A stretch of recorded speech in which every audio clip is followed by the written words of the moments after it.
Hello, YouTube and Hello. Facebook, and my lovely co host. How are you? Let's get Instagram rolling.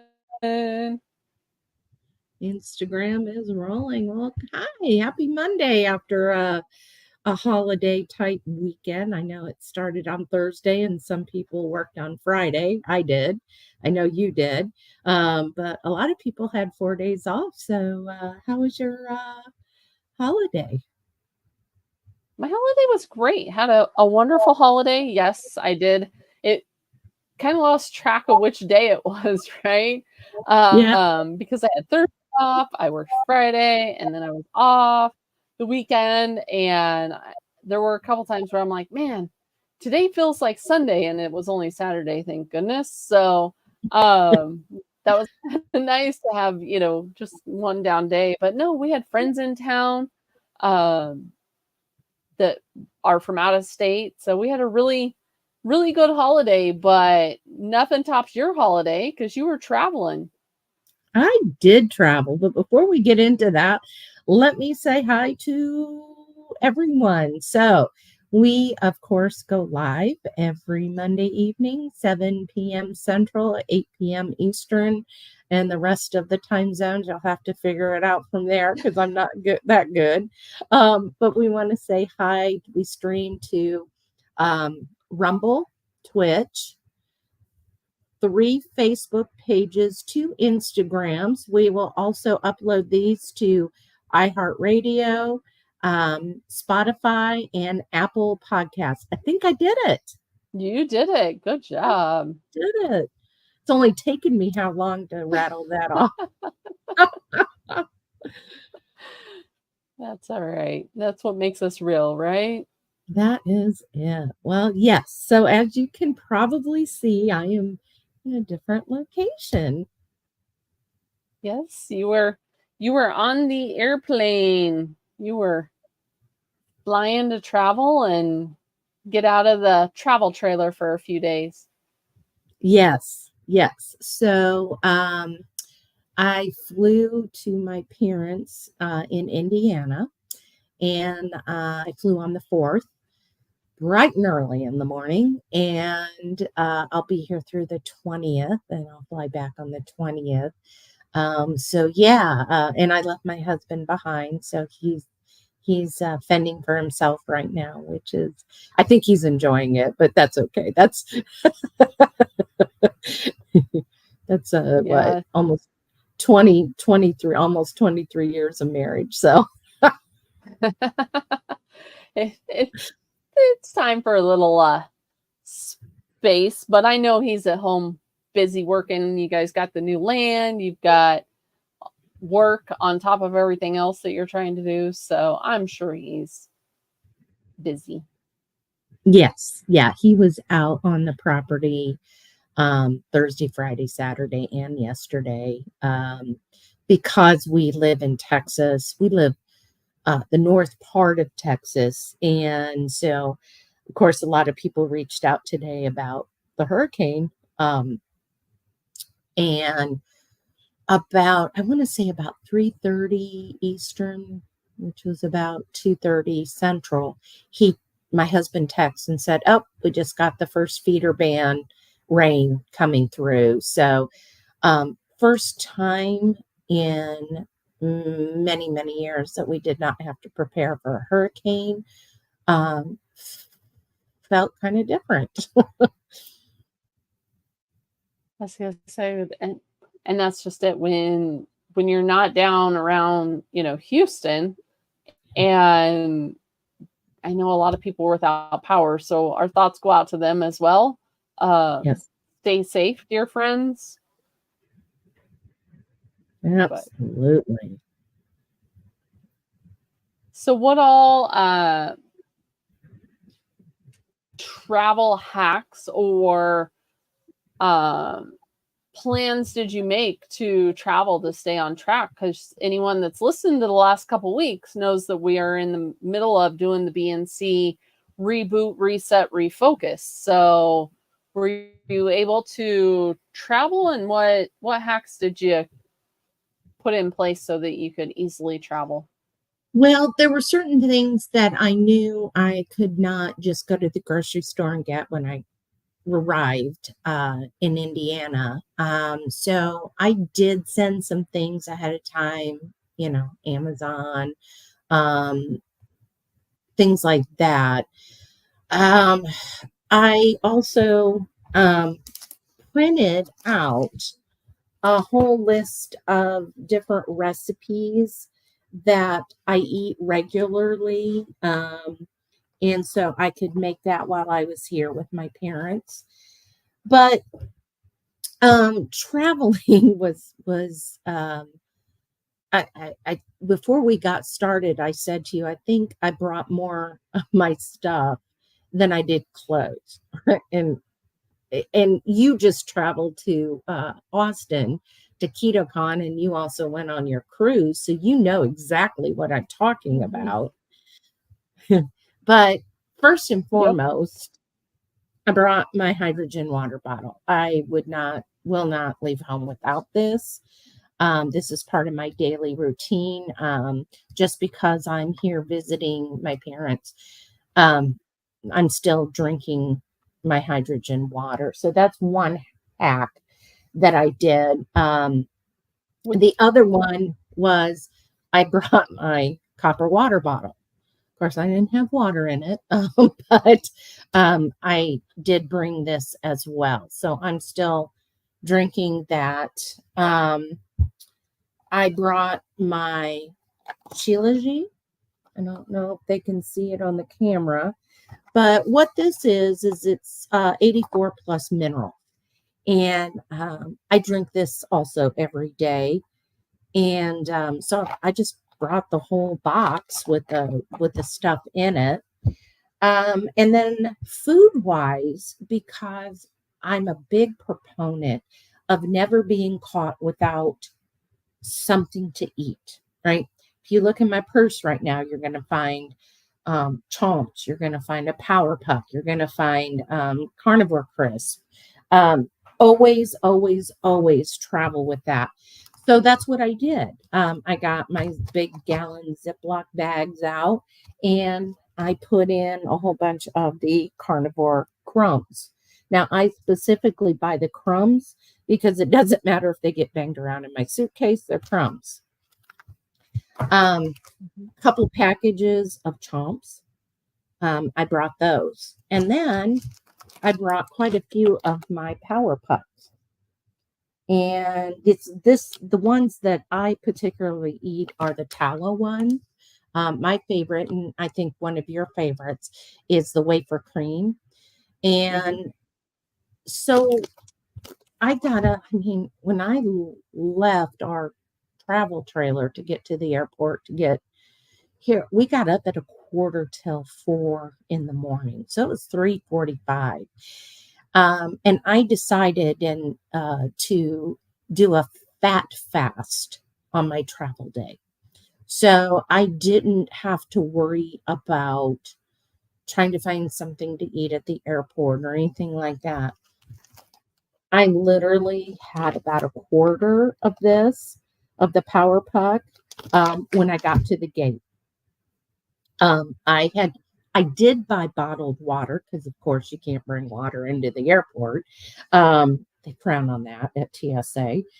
So I bought some bottled water and I poured it into my hydrogen water, and I was drinking that while I was sitting there eating my Power Puck tallow.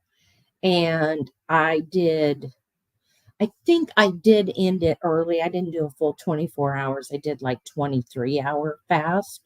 Um, and so that's kind of how I prepared, and how I'm doing things. I'm Nothing's out of the my norm.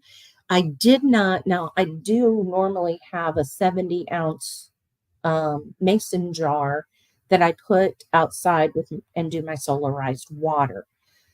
Obviously, I didn't bring that. So I went looking for a mason jar like that size. I couldn't find any that you had to buy like several of them. And so what I ended up doing was I found some blue, dark blue um, water bottles, glass, and I bought two of those. They're 28 ounces each. I bought those yesterday and I got them going and sat outside. So I'm able to rotate now and do my solarized water. But you and I were kind of talking about the different glass and what that means. Yeah, I was just saying we have some questions in regards of all the products you ran through there, Oh, uh, sure. and part of the question is, so why the copper, right? The copper is, as many of you know, copper is a trace mineral. So copper works with our body, with the iron in our body to help form the red blood cells. It helps keep the nerves, the immune system. Copper is also purifying aspect. So it will help with purifying the water. Many people in third world countries also use copper, but they also use the solarizing. So we're going to kind of tie these two together, if you will. But lack of copper can lead to several metabolic conditions, health conditions, when you are deficient in it. But when you over or consume copper in large amounts, it can also end up and be poisonous. So when you use copper vessels to infuse your water, it does end up in microdose the water with this to help prevent aging. It helps support healthy skin, cardiovascular health, thyroid health, which is why I specifically started down the rabbit hole of using copper water, is because of my Hashimoto's and thyroid issues. That's when I first started to use copper. It does also help stimulate the brain. Copper is, one of those that will break through there, but like I said, copper is self-sterilizing too. So copper has a lot of benefits, but on the aspect of solarizing, which is what the blue bottles are, when we look at solarized water and setting it out in the different rays of the sun, has benefit in purifying it also. It has also the benefit of structuring it. So when we talk about solarized, structured, mineralized, solarizing your water is one of those forms where you take liquid and it, because of the light waves, light frequencies of the sun, and many of us will let it sit for 24-hour periods, so we're getting the light and the dark. But this process of light absorption, it does happen within just a few hours, but you don't have to leave it. Like we set ours all day and night. We just simply rotate our jars, and that also helps, like I said, to structure that water. So when we are consuming the different water, in ancient practices, the different colored filters or different colored bottles has been shown for various health conditions, anything from helping with like anxiousness, nervousness, to pain relief. Just depends on the different color of bottle or color of filter. But honestly, the visible light that we get from the sunlight has all the rainbow, right? So when we look at these different colors or chakras, if you will, we are getting that full light with the sunlight. And there's been a lot of benefits. It's energizing. And then that's where we take our solarized water and add the Shilajit, SHI, SHILAJIT, Shilajit, which, yes, it is a mineral that also helps support our body functions too. And when we look at it from a proton, electron, mineral, right, lens, we are these little, it needs these carriers to take the minerals and, etc. throughout the body. So there is a benefit in getting quality minerals. Shilajit is typically sourced from high up in the mountains, so it's low in deuterium. I'm sure many of you have probably heard that word. But Shilajit typically is low in deuterium, as well as high in fulvic and humic acid, which helps to build the exclusion zone water. And when we build that exclusion zone water, it does push out unwanted toxins as well. So that is a rundown of why we incorporate all of those products within us. Yes, I did take mine traveling with me as well. I took it on the cruise. I personally had an additional bag that had all my food. So I had, just like you, Sherry, I had the Power Pucks, I had the Carnivore Crisp, and I was able to take a whole extra bag. So I had my carry-on suitcase, my purse, right? It's an oversized bag essentially. And then I was able to have a additional bag that just had the food in it. So you may check with different airlines that you're traveling and see. I know I kept saying when I went to Austin, so I went on the cruise and then I turned around, went to Austin just a couple days later, and I kept saying, "Oh, I'll just throw it in my carry-on. I'll just throw it in my carry-on," right? So we kind of pack similar in regards of priorities, right? I don't need much for clothes, but I'm definitely going to take my stuff with me. Yeah.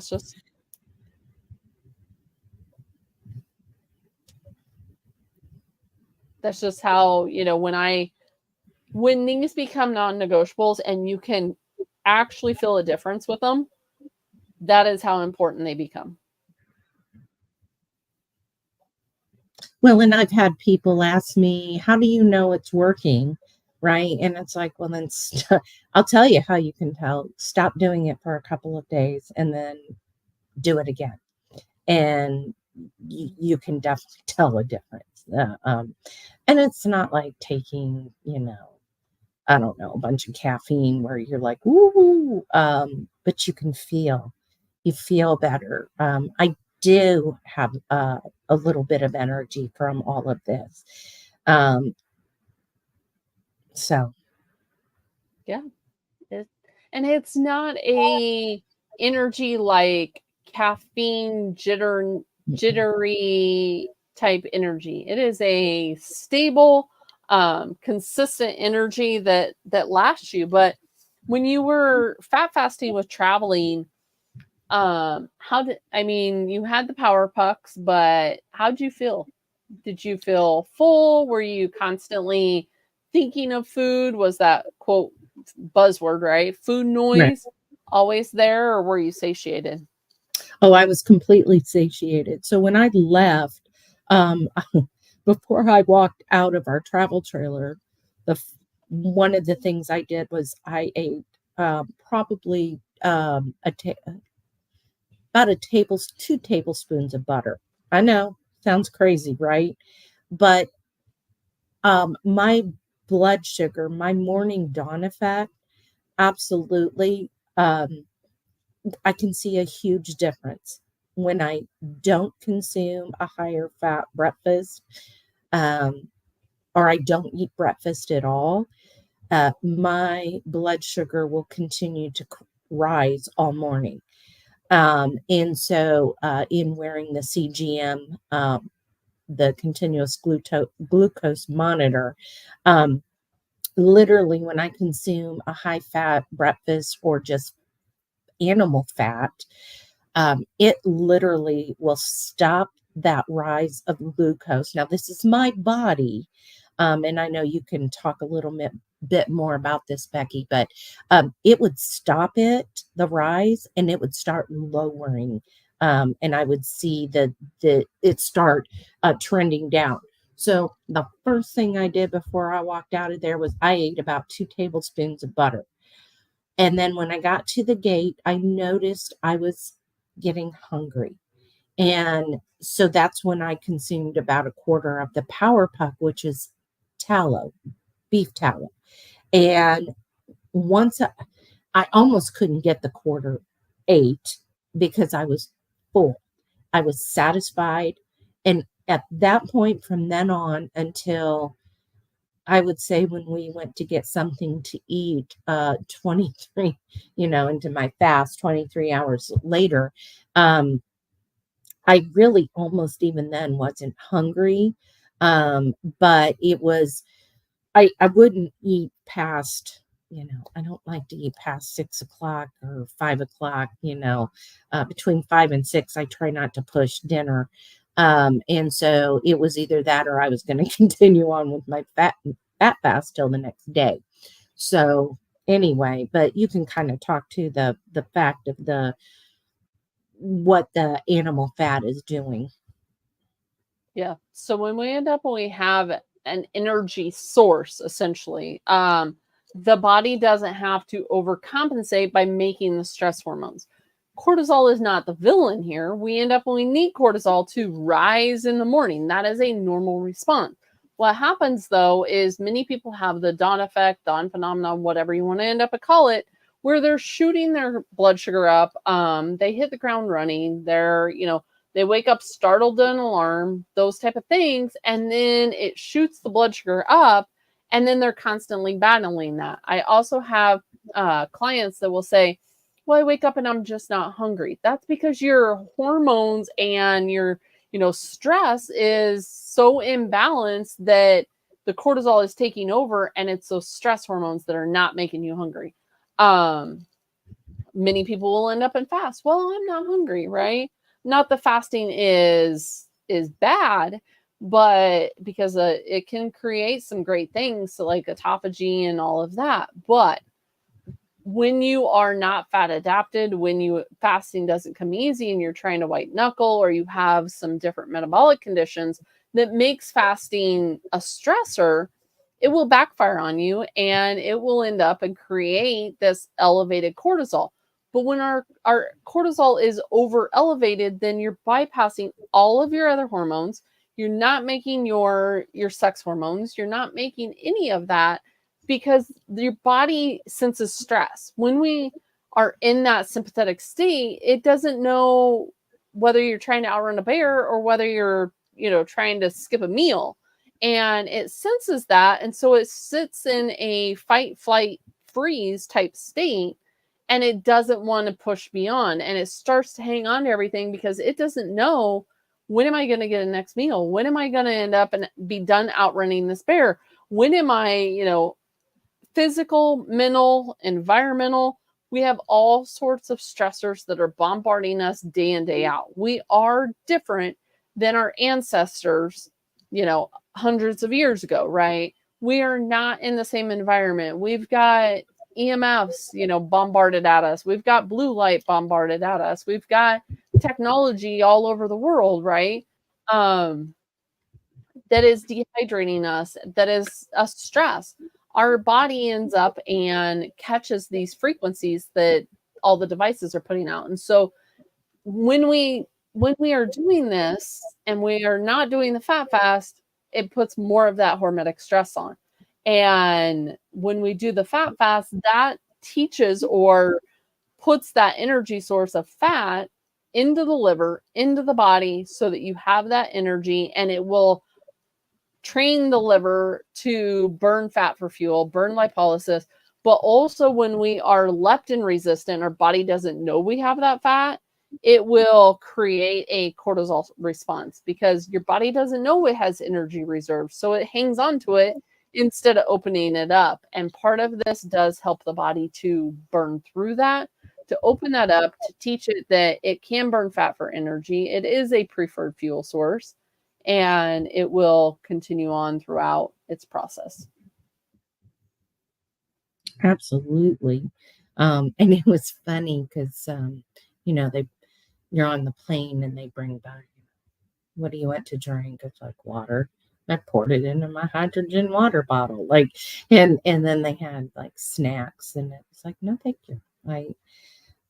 But then, you kind of start watching people around you take all that stuff, and it's like the snacks and stuff. And it's like, I remember being there and thinking that was great. Or I would take the snack and then I would bring it home and give it to my husband. Or, I mean, like, oh my goodness, like, what was I thinking? But yeah. Yeah, we see it all the time, right? It's not just when we're traveling, it's when we are going into stores, grocery stores, right? Mhm. Not that we're judgmental by any means, but you see it all the time. You see people that are, buying those certain foods. And if you're new to fasting, would some extra meditation or earthing help in case the cortisol rises? It can help to calm the body and it can help to calm that parasympathetic, but for many people, because the fasting is still a hormetic stressor, they typically don't have the time to allot to doing meditation or being outside and doing earthing. And the body doesn't necessarily, it's not fat adapted. It's not used to burning fat for fuel. That's why once people are fat adapted, it is typically easier to fast. So again, not that I'm against fasting. If you work your way through, like I have the Fat Fast Masterclass set up, it's working your way through these levels to get into standard fasting when your body is metabolically ready. Well, But I and know, it's taken me a while to get through those levels, Becky. And now I'm, what is that, advanced two, or Mhm. I can do advanced two now, where when I first started that, there I was still in the beginner phase. Like I could not, there was no way that I could get to the advanced two fat fasting. Now I can. And by wearing my CGM, I can see the benefits of it. I can see how the blood sugar lowers during that fasting period. So it's interesting to see. And I kick and scream when I put the thing on, because it just, I mean, since we've been on our podcast right now, let's see, how long have we been on that? Almost a half hour now. I have literally checked my blood sugar, no joke, 4 times already. That's right. So that's part of why I kick and scream putting it on, because I'm kind of like super um I don't know, obsessed. yeah, I was to say you overanalyze and obsess over the numbers instead of just watching the trend of it. You're Yeah. like, oh, it's up or it's Yeah. down or and it's like, Uh, okay, right. I mean, yeah. our trend Yeah. has dropped it just since doing the reset and the reboot. So I'll come back to that. Let's end up Okay. and stay with the fasting. So Okay. you talked about doing the beginner level. Prior to that, you were working with a different practitioner that was having you do water fasting.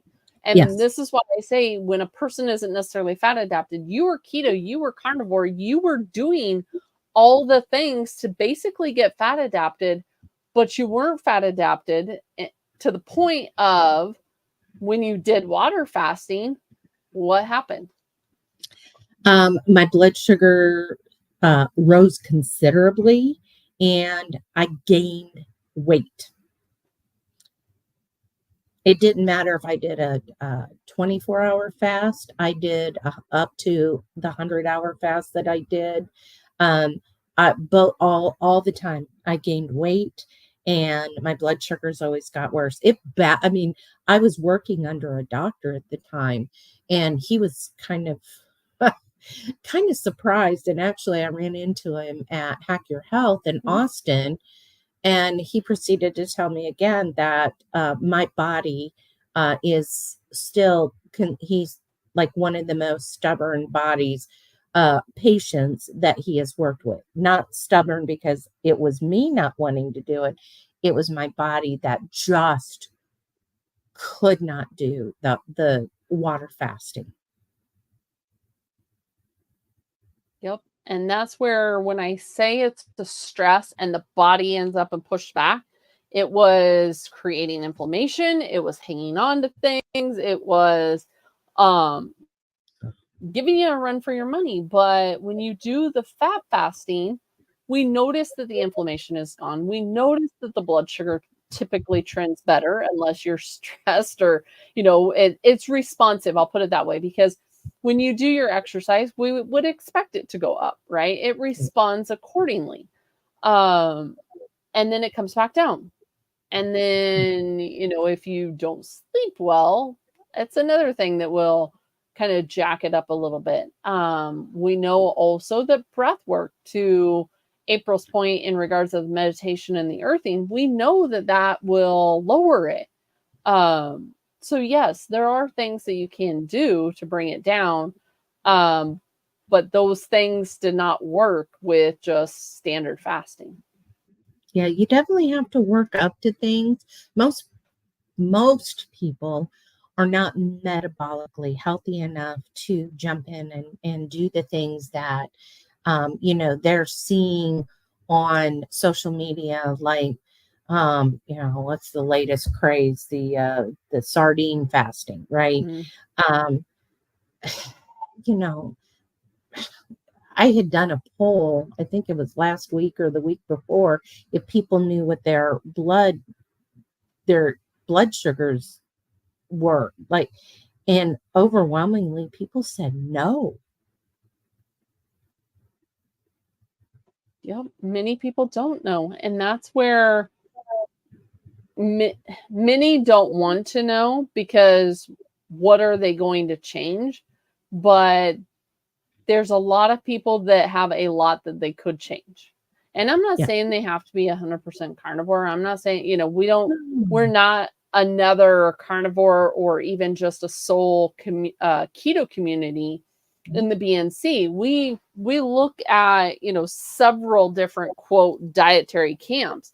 What works best for the individual, because we are tailoring it that way, right? We have some that do carnivore, we have some that do paleo, we have some that do seasonal and local eating. So whatever that may look like for the person, where they're at metabolically, and we make it work, right? But yeah, when it comes to the fat fasting, being able to work your way through the different pillars, work your way up to as your body allows you to, that's the other thing.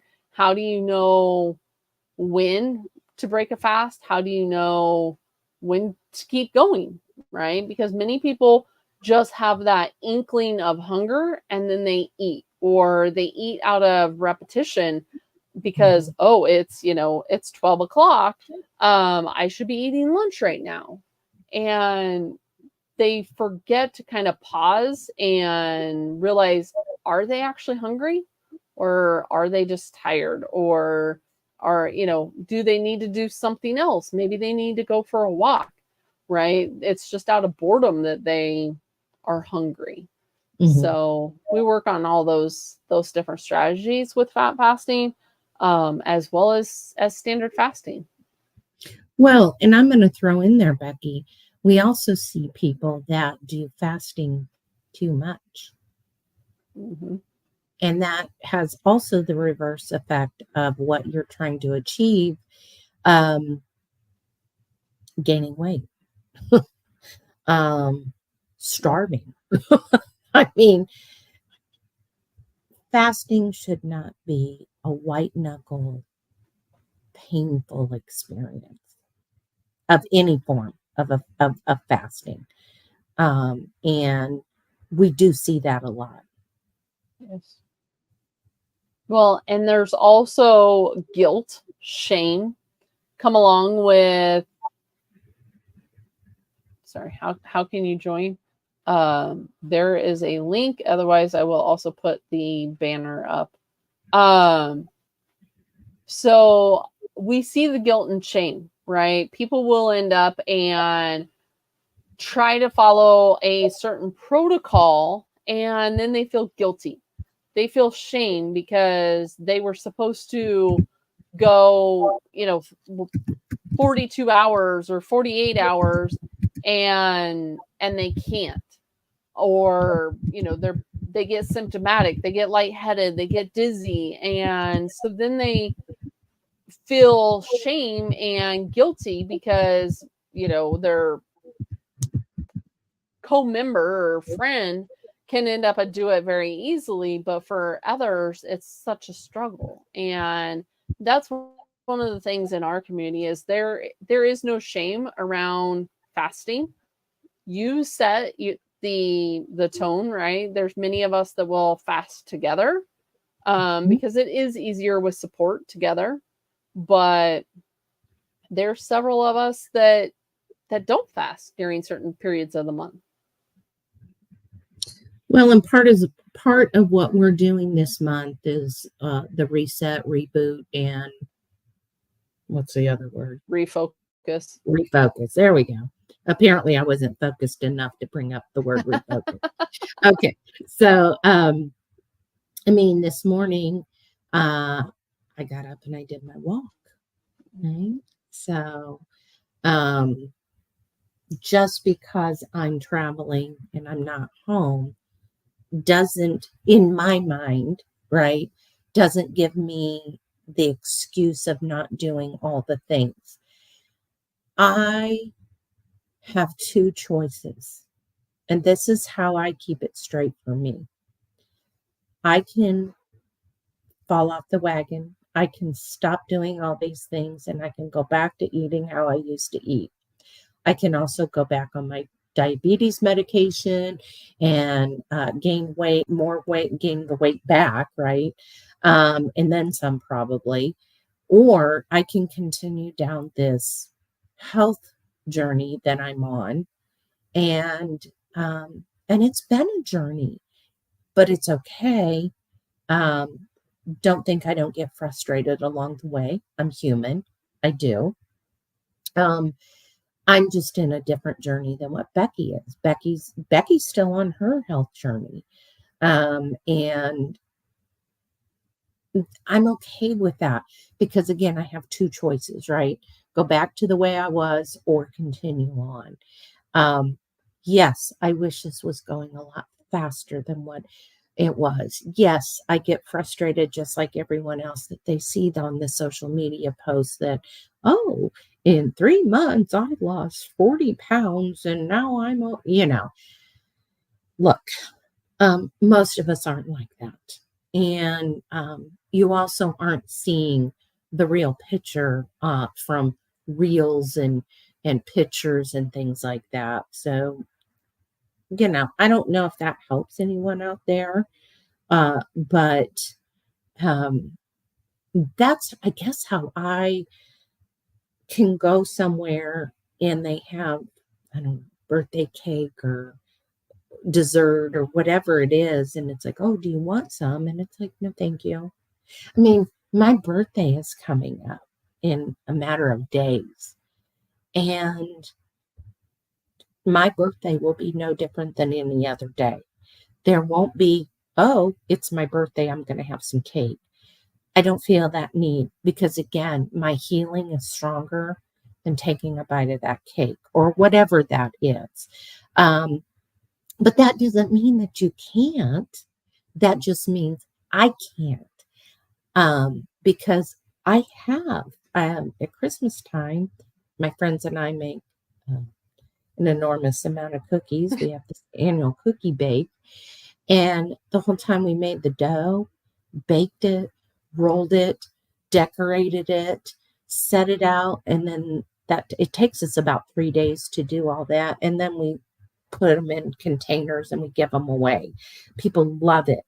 And I decided throughout, the upcoming weeks and that I was going to have her grandmother's sugar cookie. It's her grandmother's recipe.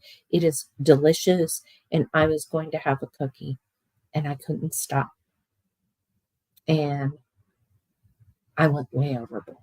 And I mean, to the point that people, they would turn their backs and I'm like I was hiding eating the cookies. So I know that I have to be an abstainer. I can't even start. And it's an important thing for people to know if you can have one bite and be done and okay, which I know you've done here recently, Becky, Mhm. and you were okay. Apparently, the sugar cookies did me in on 6 months ago. But anyway, I don't know what you want to add to that, but Well, I think it makes a difference where, again, where we are metabolically, right? How mhm, insulin resistant we are, how leptin resistant, how our body perceives these other foods. Because mhm, yeah, I am at a point where yes, I'm still in this process, right? It's a constant lifestyle, and that's how people need to look at it. It's not the next new fad. It's not the next new diet. It's not the next new, 30, 60, 90-day program. And then you get to the end and it's like, well, now what do I do? And you stop doing it and you gain everything back, right? This is how can I make it a lifestyle? How can I make this sustainable and consistent? And the more consistent you are, I couldn't have I could not have done what I do now 3, 5 years ago, right? Um, I just couldn't.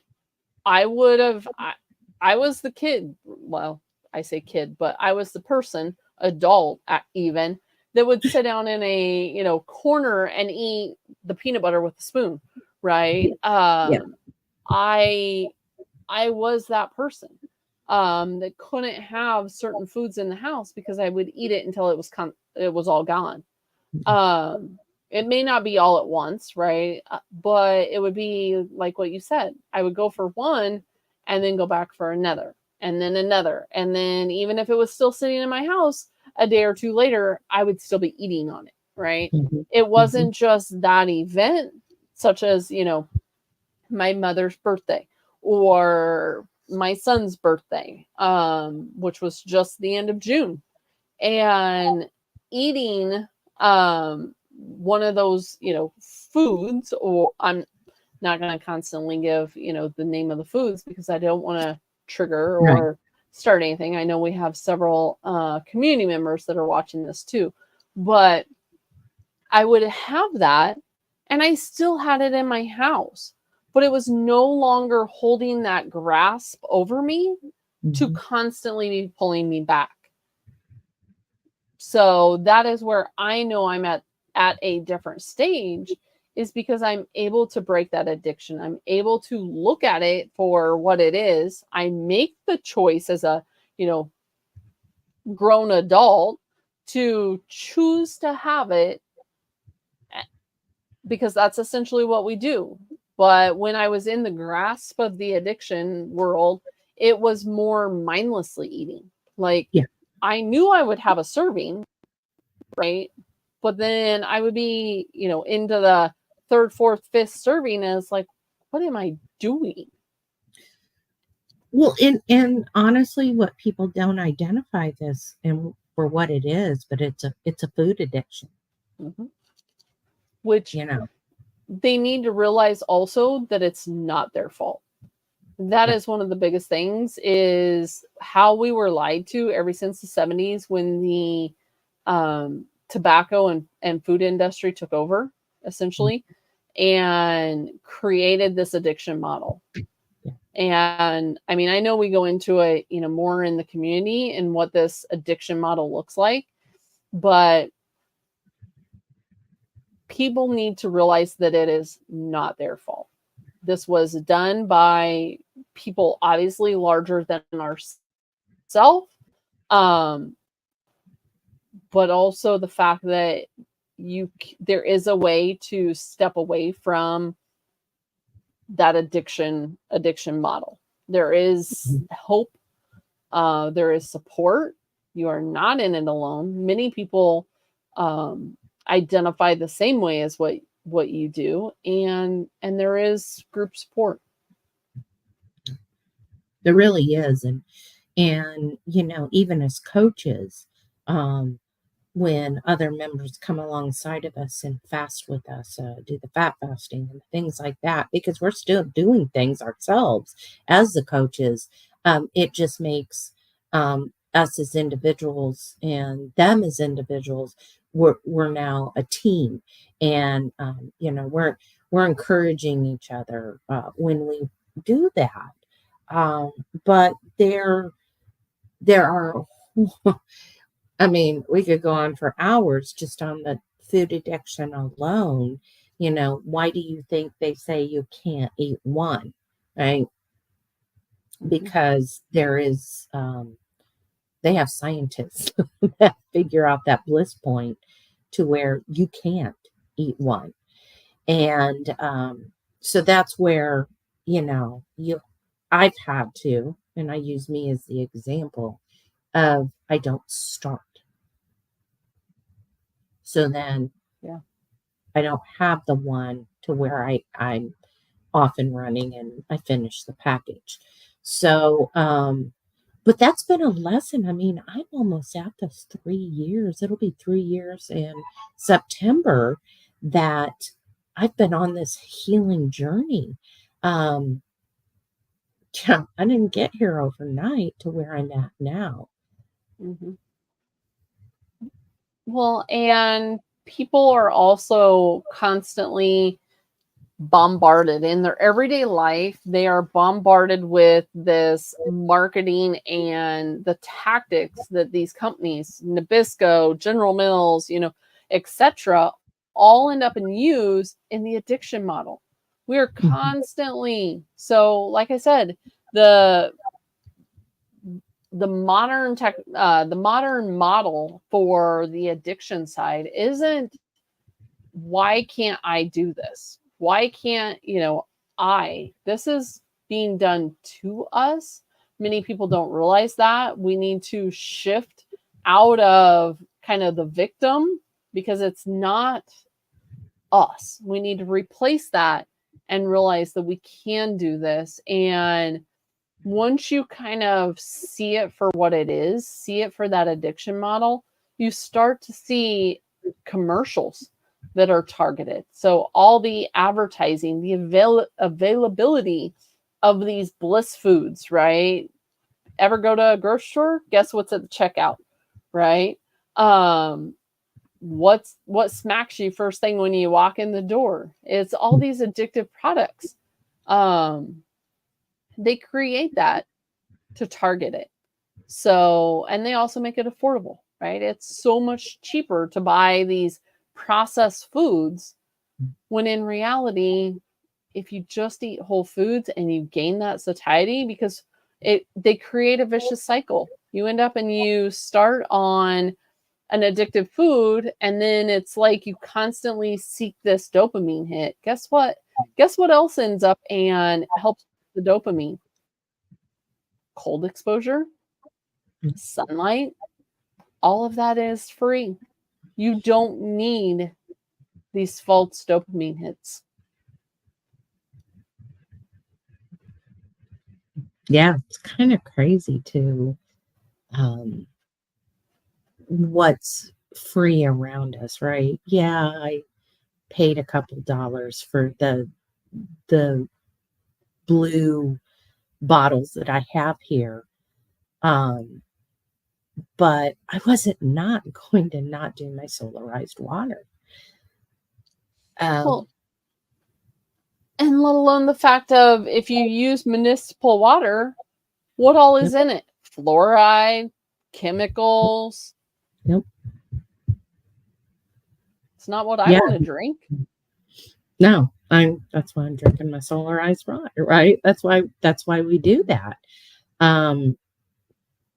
Yeah, it's kind of crazy. I mean, I was talking to actually my dad, and we were talking about how even back when they told us fat was bad and you had to eat margarine, and I mean, that was all marketing. And everybody bought into it because that's what we were being told. Um,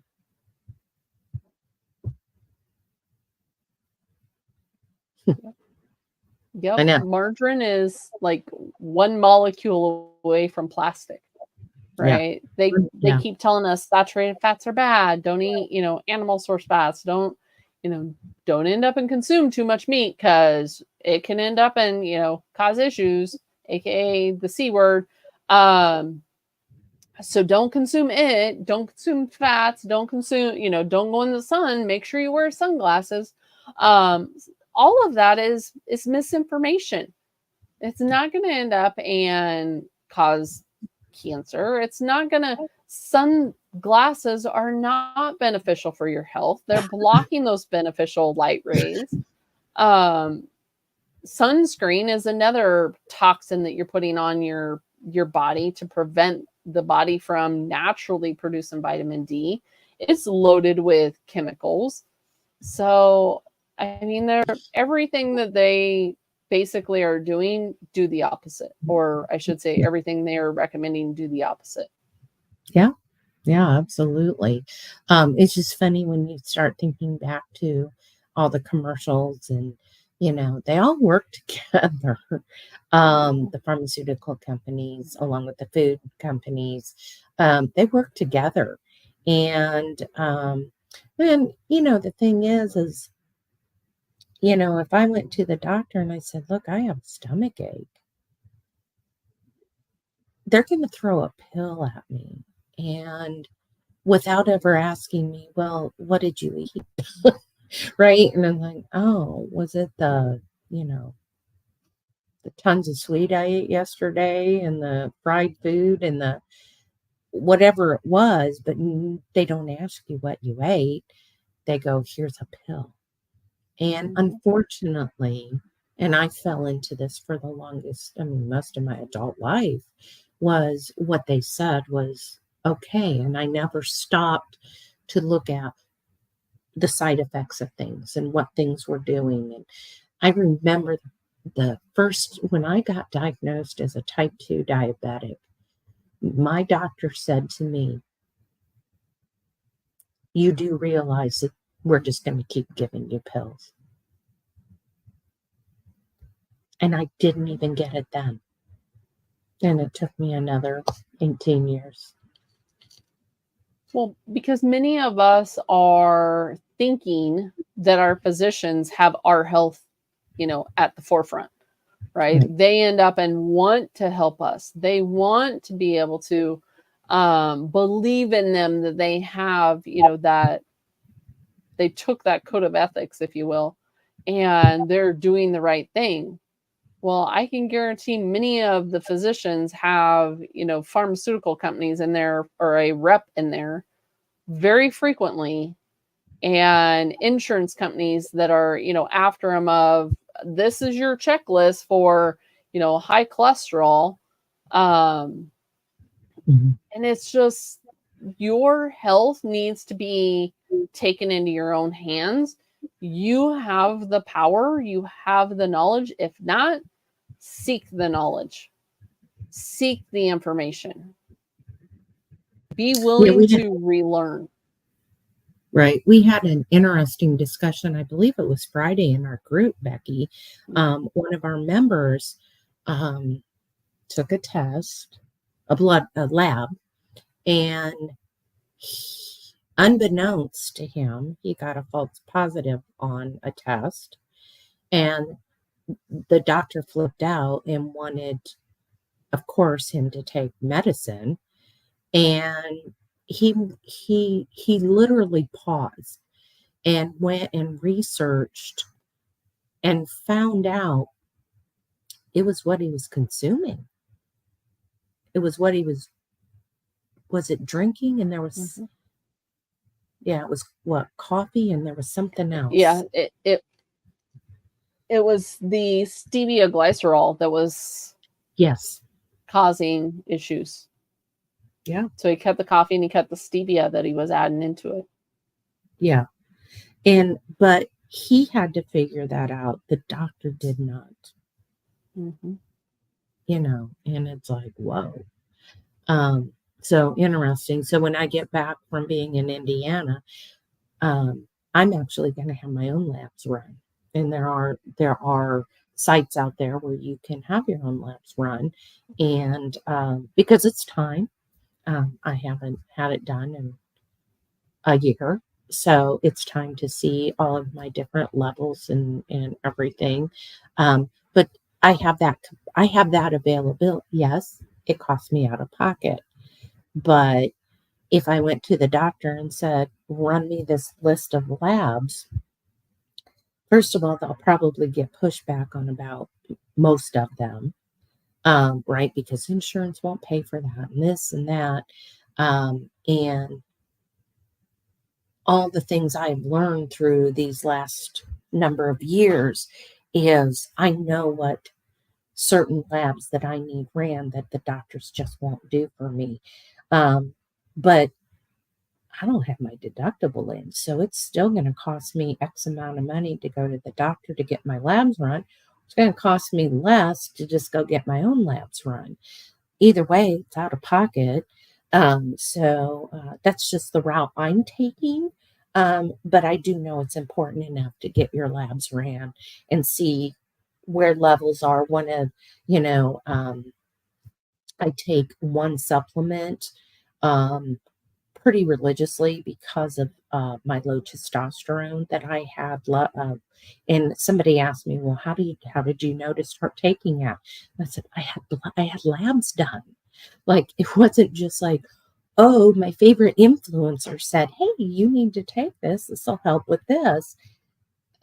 I actually had labs run and seen what I needed to do. Now, the supplement is a band-aid that it's only going to, right? It's a bridge to get me to the healthy side. So, be real careful about supplements, right, Becky? Mm, absolutely.